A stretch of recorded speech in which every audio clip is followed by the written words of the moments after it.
Bonjour à tous, on se retrouve pour une opportunité sur un potentiel altcoin. L'opportunité peut nous offrir un potentiel gain de 178% plus, donc environ 1 fois 2,8. Je vous présente tout cela et l'analyse. Écoutez bien, on est parti.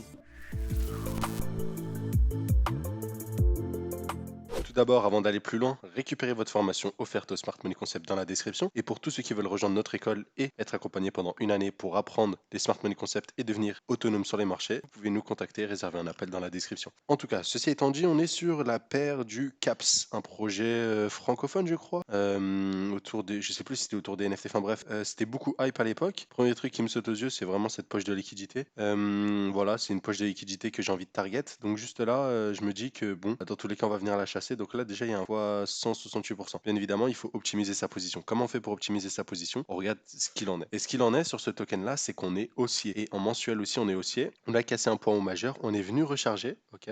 Donc on a cassé ici, on a eu genre un COS entre guillemets. Hop, on est venu casser ce point haut là. Et ensuite, on est venu retracer. On est revenu dans notre zone, notre bloc baissier à l'origine de la hausse, tout simplement. Boum. Et ensuite, on est en train de repartir. Donc là, juste là, à partir de là, normalement, qu'est-ce qu'on pourrait faire? C'est dire, bon, j'ai loupé le prix d'entrée là. Du coup, ce que je vais faire, c'est juste rentrer maintenant, ok, et viser ces niveaux-là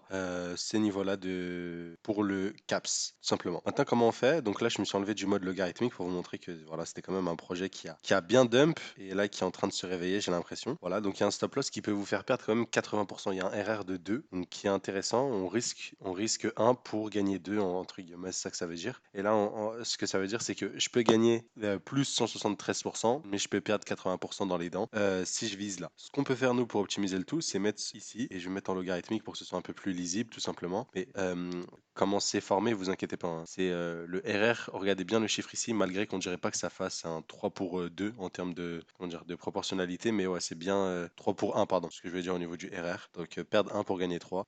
Juste ici, on peut mettre du coup notre stop loss là sur le point de rebond, qui semblerait être un rebond, mais on va aller en weekly tout simplement pour voir qu'est-ce qui se passe en weekly.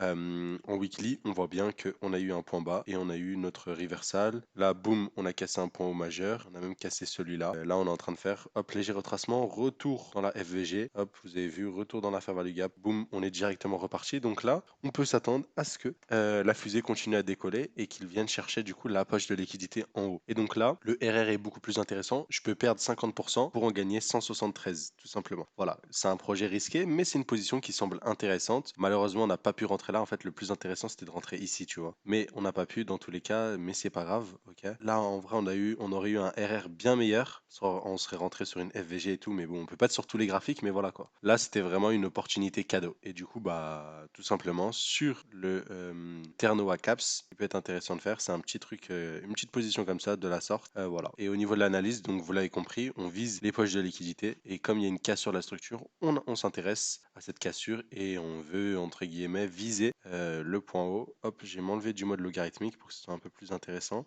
Mais voilà, on vise quand même ce point haut là, une poche de liquidité assez importante qu'on devrait aller chercher. On verra ce que ça donne, mais voilà, je voulais vous la partager. J'en partage assez souvent, le but c'est pas de copier bêtement, comme je vous le rappelle, c'est de faire l'analyse et de voir si c'est des choses qui marchent comme ça de votre côté. Vous pouvez vous dire, ok, lui il a analysé comme ça, il a dit ça, est-ce que ça s'est produit? Oui, ça a bien marché. Bon, là ça a moins bien marché. Ok, bah c'était des risques inutiles, prendre la position maintenant pour viser là, alors qu'on aurait pu rentrer à ce niveau-là. Enfin, tout cela, c'est vraiment des réflexions que vous devez avoir et vous utilisez entre guillemets la vidéo en tant que aide par rapport à cela. Mais voilà, sur le Ternoa Caps, assez intéressant. Dommage, je suis vraiment dégoûté d'avoir loupé ça, hein. Honnêtement, je suis vraiment dégoûté. Mais on peut pas tout avoir dans tous les cas et vous le savez, hein, on a pas mal d'opportunités. Si ce genre de vidéo vous plaît, abonnez-vous, rejoignez le Telegram et le Twitter et je vous dis à très vite. À plus.